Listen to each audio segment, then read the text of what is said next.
Seabad yang lalu, kita sama-sama tahu NU berdiri sebagai jawaban atas pertanyaan dan tantangan zaman. Islam harus terlibat memberi warna pada zaman yang tak menentu, mencari-cari cara agar cahaya Allah terlihat terang dan tak padam oleh kekufuran. Para kiai terpanggil untuk menjawab tantangan dunia yang sedang bergolak dari sudut pandang agama. Pada tataran global, Perang Dunia Pertama baru saja usai, sistem monarki berbasis agama mulai terasa tak memadai, dan gelombang wahabisasi sebagai embrio radikalisme berkibar di Hijaz. Sementara di Nusantara, patriotisme mulai menemukan bentuknya. Perlawanan terhadap penjajahan, kemiskinan, dan ketidakadilan bermuara pada apa yang hari ini sering kita kenang sebagai era kebangkitan nasional. Di era itu, NU sebagai jam'iyah sepenuhnya lahir dari transformasi praktik kemandirian jamaah, yakni kemandirian komunitas pesantren yang selama berabad-abad bertahan hidup dalam tekanan kolonialisme. Agustus 1945, bom atom sekutu meledak di Nagasaki dan Hiroshima. Ledakan itu menandai akhir Perang Dunia Kedua, sekaligus membuktikan betapa akselerasi teknologi bisa sedemikian merusak kehidupan bersama. Sesudahnya dunia menyaksikan satu demi satu kelahiran banyak negara bangsa. Dunia berubah, umat manusia lalu terjepit di antara dua pilihan masa depan. Pilihan untuk menjadi negara sekuler atau menjadi negara agama. Suasana zaman pada saat NU lahir diliputi pertanyaan besar. Apakah selepas perang demi perang, setelah begitu banyak darah tumpah, kita sebagai umat manusia bisa hidup untuk saling berbagi di atas bumi Allah? Kalaupun bisa, bagaimana caranya? Belasan tahun hidup di Arab membuat saya menghayati arti penting NU untuk Indonesia dan dunia.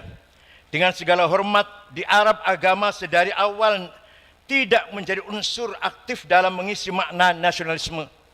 Bila Anda membaca sejarah dan naskah konstitusi negara-negara Arab, Anda akan segera tahu betapa mahal dan berharga naskah pembukaan Undang-Undang Dasar 45 yang kita punyai.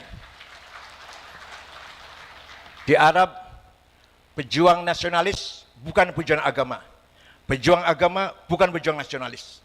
Di Indonesia, Hadrat Syekh Ghazi Hasyim Asy'ari, pejuang Islam, dalam waktu yang sama pejuang nasionalis.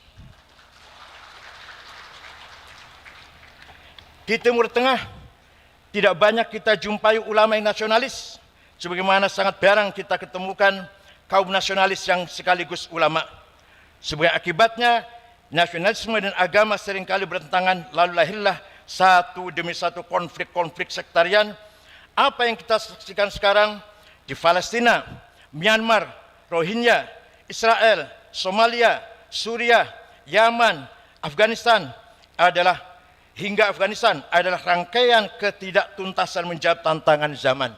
Belum ditemukan titik temu antara semangat Islam dan semangat nasionalisme.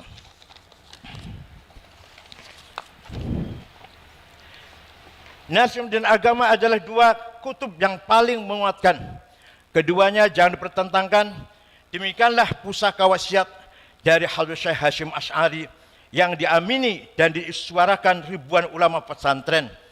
Dan dengan demikian kita mengerti bahwa ujian atas sikap tawassut, ujian moderasi polarisasi dua kutub ekstrim memang sudah khas NU sejak awal mula pendiriannya.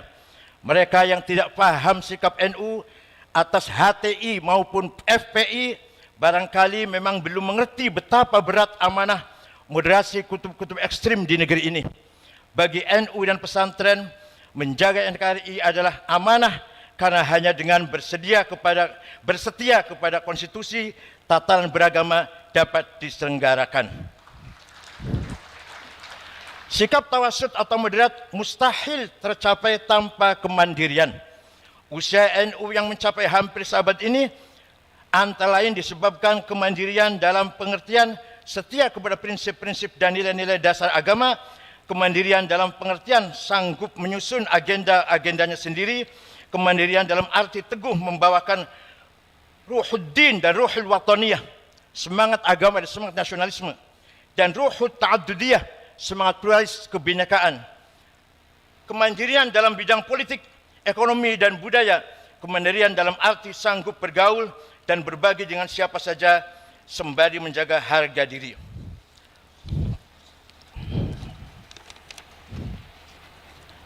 Tawasud atau sikap moderat di antara dua kutub bukanlah perkara mudah. Tawasud mempersyaratkan kecakapan, pengetahuan, dan kebijaksanaan. Dua hal inilah yang diteladankan para imam madhab dan ulama-ulama kita.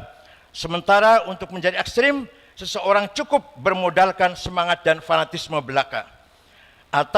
Asar pengetahuan dan kebijaksanaan pada gilirannya mewujud dalam sikap kemandirian.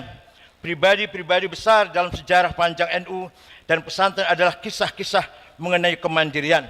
Hanya dengan menjadi mandiri, kita baru mungkin untuk menyumbangkan sesuatu, berkontribusi kepada hidup bersama, berkhidmat dan pada peradaban dunia.